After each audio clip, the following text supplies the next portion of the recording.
नमः शिवाय। आप सभी को नमस्ते और जय श्री राम।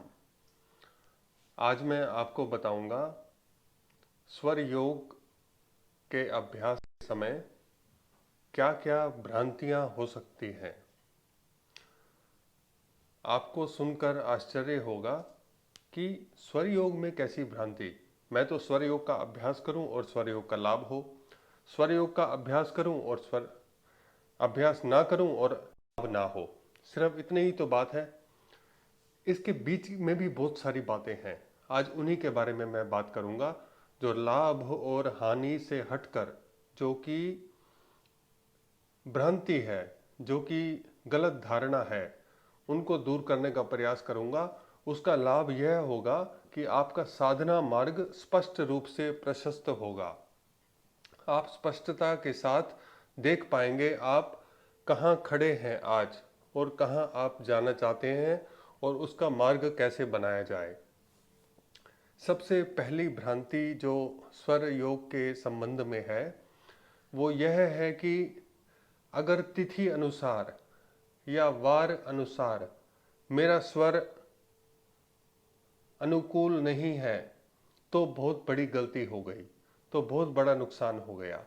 ऐसा नहीं है। यदि किसी कारणवश या अभ्यास ना होने के कारण आपका स्वर अनुकूल नहीं भी है, अगर तिथि और वार के अनुसार, तो भी कोई बहुत बड़ा नुकसान नहीं है। आप इस बात को समझें।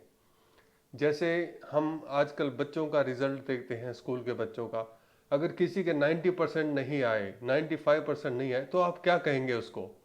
ज़मीन और आसमान ऊपर नीचे नहीं हो गए ना? कोई बात नहीं। तो 95 में और 99% में कोई बहुत बड़ा फर्क नहीं। कम से कम जिसके 95% है उसके पास थोड़ा स्पेस है अपने आप को इम्प्रूव करने के लिए। ऐसे ही अगर आप थोड़ी थोड़ी अभी गलतियां कर रहे हैं तो आप आशावान रहें पॉजिटिव एनर्जी के साथ, क्योंकि अभी थोड़ा स्पेस है हमारे पास अपने आप को इम्प्रूव करने के लिए, थोड़ा और आगे बढ़ने के लिए, थोड़ी और मेहनत करने के लिए। तो पहली बात ये समझ लें कि इस बात का प्रयास आप अवश्य करें कि मेरा स्वर तिथि और वार के अनुसार चले। पहले वार के अनुसार चले, उसके बाद जब थोड़ा अभ्यास हो जाए उसके बाद तिथि अनुसार, कृष्ण पक्ष शुक्ल पक्ष के अनुसार। मैं पहले आपको डिटेल में बता चुका हूं। तो अगर इस तरह से आप अपने आप को थोड़ा स्ट्रेस फ्री रखेंगे तो आप साधना में अच्छा उन्नति कर पाएंगे। अगर इस बात का ही आपको स्ट्रेस हो जाएगा कि अरे आज तो स्वर ही नहीं मेरा चल रहा, आज तो स्वर बिल्कुल विपरीत चल रहा है, नहीं, बहुत बड़ी गलती हो गई। तो हमने अपने आप को, सबसे पहले साधक को ये करना है कि अपने आप को स्ट्रेस फ्री रखना है। यही तो साधना का उद्देश्य है। सच पूछो तो साधना शुरू ही तब होती है जब आप स्ट्रेस फ्री होते हैं। साधना वो नहीं है जो आप स्वस्थ होने के लिए कर रहे हैं। स्वास्थ्य को प्राप्त करने के लिए तो आप थेरेपी कर रहे हैं। आप जब तक स्वस्थ नहीं है पूर्ण रूप से, उससे पहले तो थेरेपी चल रही है। जब आप पूर्ण रूप से स्वस्थ हो गए तब साधना शुरू होगी। समझे थोड़ा अंतर? दूसरी बात, दूसरा जो सबसे बड़ी भ्रांति, जो सबसे बड़े प्रश्न मेरे पास आते हैं कि स्वर योग की साधना करने से या स्वर योग का पालन करने से कोई गड़ा हुआ खजाना नहीं मिल जाएगा। मुझको पूछते हैं लोग ऐसे कि शेयर मार्केट में कैसे पैसे लगाएं, ये सब कुछ बातें फिजूल की छोड़ो, बताओ पैसे कैसे कमाएं। अरे मैं तो बिजनेसमैन नहीं हूं कोई, मैं तो आपको व्यापार का कोई आइडिया ऐसा बता नहीं सकता कि आप ऐसे बिजनेस में ऐसे इन्वेस्ट करो और ऐसे पैसे कमा लो। मैं तो इन विषयों में मैं नहीं बता पाऊंगा आपको।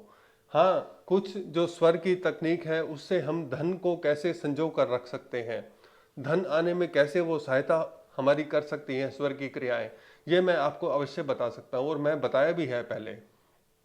और अगेन मैं दोबारा इस बात को कहता हूँ कि मैं अपनी तरफ से कुछ नहीं बोलता आपको, जो मेरे आज मेरे मन में आया चलो ये बात बोल देता हूँ।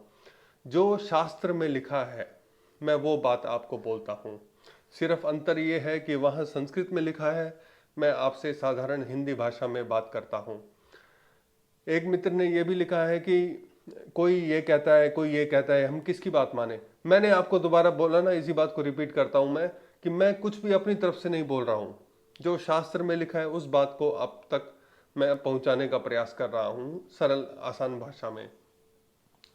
और इस बात को आप अच्छे से समझ लें कि